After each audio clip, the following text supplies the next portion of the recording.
Kristen, I'm going to ask you for complete and total honesty here, okay? Kristen and I have worked with each other long enough and know each other well enough, I think, that I know the face.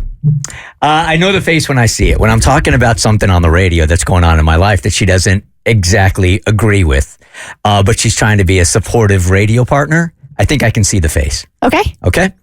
So I have been talking the last couple of days about how today I am going to take my first shooting lesson, and I'm probably purchasing my first gun today. And as I've brought it up the last couple of days, as I've looked over to you, it looked like the look of, oh boy, how am I going to talk about this without telling him how I really feel? Am I wrong? You are wrong. Okay. Yeah. All right. No, I'm all about people defending their homes and defending their families. And if you are a responsible gun owner and you keep that gun in your home properly and you store it properly, I'm all for you doing it. Yeah, and I am a fan of owning a gun to protect yourself also. Yeah. That is part of our Constitution. There are some guns that are made that I don't quite understand, to be honest with you. But that's not the one that I'm going to be purchasing today. So I told these guys last week that had something startling happen to me and my family last week that I don't want to get into because it's sort of a very delicate situation. But it was enough to spook me to say that when I ran out of my house with a golf club that, you know what, I need something a little bit more protective, right? So I'm pretty impulsive, and it freaked me out so much that I immediately went to a gun range, and not to necessarily purchase a gun right there, but just to get some more information. I have no experience in this area whatsoever. So I didn't know if you walk into this place, you immediately take a lesson and you don't need any kind of an appointment, and then you get your gun. If you purchase the gun, you can do it within a couple I have no idea how the whole process works.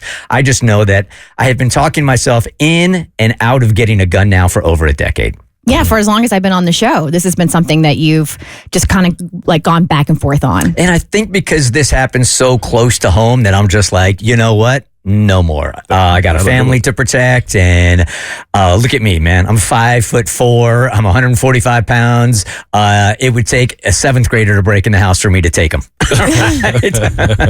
So today I woke up and the first thought of my mind was actually, I'm excited to go and get this lesson. Amanda and I are going together. She knows how to shoot a gun. I joked the other day. She's from a part of Georgia, Gainesville, that I think you're born with a gun in your hand. You just know how to shoot. She also knows how to drive a boat. So yeah, she does. Oh, yeah, she got you beat in a few areas. Yeah, she does. So Many. That's why I'm glad you're going to the range today. Get as many lessons in as you can, sir. So, not to turn this thing morbid or anything, but I think when you're going to purchase a gun, or let me just speak for myself, I've had to ask myself the question, if I get this gun in the house and somebody breaks in and they're around my family, am I really capable of protecting my family with that gun? Could I really pull the trigger?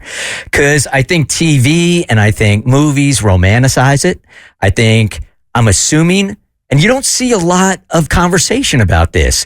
When you take somebody's life, even if it's in self-defense, 100%, you are protecting your family, you are protecting your house. When you take somebody's life, I am just going to go ahead and assume that takes a little bit of your soul away. Even if you think that you are in the right, and 100% you're in the right. You took somebody's life, there has to be emotional and mental health ramifications to something like that are long lasting. And that was the question I was hoping you asked yourself. Like, it's one thing like to ask, am I capable of pulling it? The other one is, when I pull it, am I going to be able to withstand the consequences of whatever happens. And then I was telling you yesterday, because we didn't get to it, and you were going to talk about it today. But my husband Bert has talked to my brother about potentially getting a firearm for the house to for protection in our home.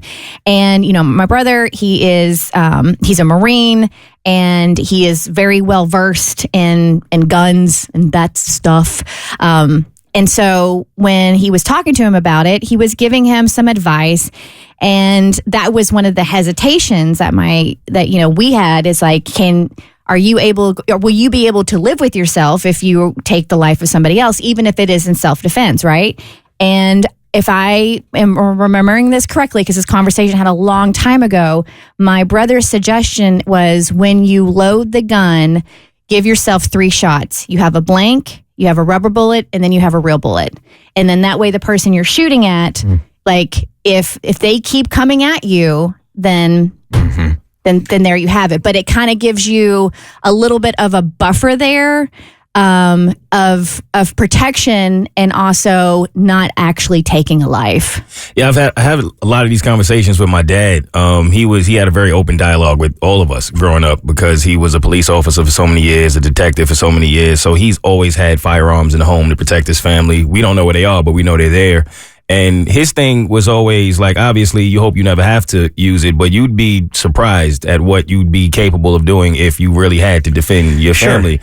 And his whole thing was just always like you going to the range a lot, which you're saying you're doing. He took us to the range since I was really young. Like, I can't even remember my first time. I remember it being intimidating, but he just wanted us to at least be comfortable with a firearm just in case, but never pointed at anything unless you are completely 100% sure you want to destroy whatever you're pointing it at. And I mean, he's told me that he's seen officers who've had to use their weapons in the line of duty, and they're never the same after it. Like, it's a reason they go to therapy after, and they got to go through all of these things. But it takes a while to get used to it, to get that feeling of comfort with having a firearm. And, like I said, you hope you never have to use it. But I think you'd be surprised what you can do if you were forced to defend yourself or your family. The sound of that pop, pop, pop of a gun when you're watching a video or when you're watching a movie is very different than when you're actually at the range and you're hearing it. Like, again, I am very uneducated when it comes to this whole thing. So how it works is